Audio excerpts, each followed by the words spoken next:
حضرت ابراہیم علیہ السلام کی عادت یہ تھی کہ مہمان کے بغیر کھانا نہیں کھاتے تھے. اور یہ بات ذہن میں رکھو کہ جو کھانا مہمان کے ساتھ کھایا جاتا ہے اس کا حساب نہیں ہوگا، چاہے وہ پرتکلف ہی کیوں نہ ہو.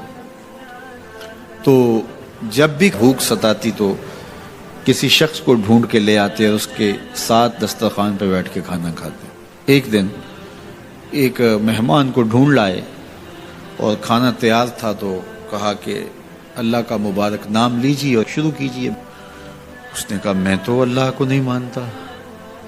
تو کہا کہ میاں تیرا اور میرا رشتہ کیا ہے؟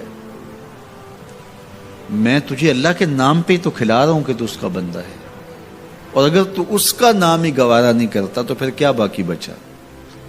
اس نے کہا روٹی کے چند لقموں کے لیے میں اپنے بت سے بے وفائی نہیں کر سکتا. میں بتوں کا پجاری ہوں اور مجھے بھوک بھی لگی ہے، لیکن میں اپنے بتوں سے بے وفائی نہیں کر سکتا.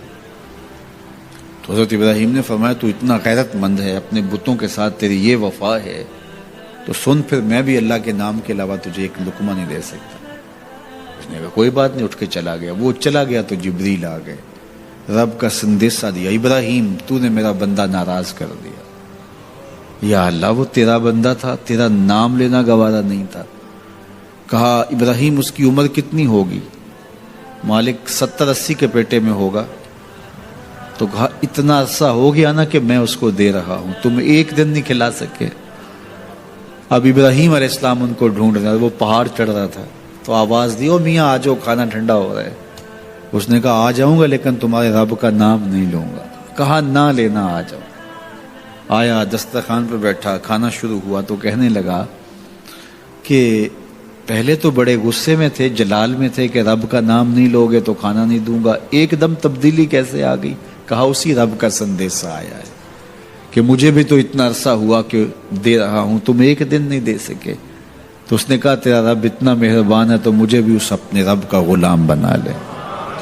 تو جو اسے مانتا ہے اسے بھی دیتا ہے، جو نہیں مانتا تو یہ نہیں دھوکہ کھانا چاہیے کہ فلاں کے پاس رزق کتنا ہے اس لیے وہ اللہ کا مقبول ہے، فلاں تخت حکومت میں بیٹھا ہے اللہ کا مقبول ہے. یہ کوئی دلیل نہیں ہے.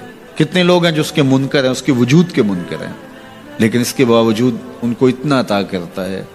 بلکہ فرمایا اگر تمہارا مجھے لحاظ نہ ہو تو کافروں کے گھروں کی سیڑھیاں بھی سونے اور چاندی کی، چونکہ ان کو سب کچھ دنیا پہ دے دیا جائے گا، آخرت میں ان کا کوئی حصہ نہیں.